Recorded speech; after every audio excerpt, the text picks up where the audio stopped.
اللي يسويها هسه راح يرتاح 30 يوم برمضان. تفريزات متنوعة لرمضان، وراح نبديها بتتبيلات الدجاج الطيبة، وهاي سلسلة تفريزات رمضان. أول تتبيلة للدجاج هي الدجاج بالليمون واللبن. عندي دجاجة منظفة كل زين، ضفت عليها زيت زيتون أو زيت عادي، نص كوب من اللبن، عصير الليمون وخل، والبهارات اللي راح اكتبها لكم جوا الفيديو، ملعقة خردل إذا متوفرة عندكم، وفصين من الثوم.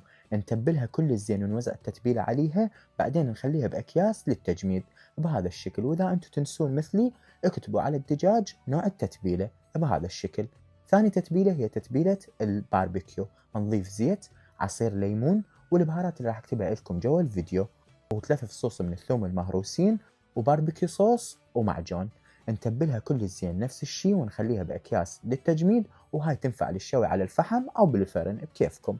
وآخر تتبيلة هي المكسيكية. نضيف البهارات راح اكتبها لكم جوا الفيديو، ونضيف عليها فصين من الثوم المهروسين، عصير ليمون وشوية خل، وزيت زيتون أو زيت عادي، قشر الليمون بس الأصفر بدون الأبيض. وراح نتبلها كل زين ونخليها بأكياس وبس. حبايبي هيك صار عندكم 3 تتبيلات تقدرون تستغلون بها الوقت هسه وترتاحون برمضان.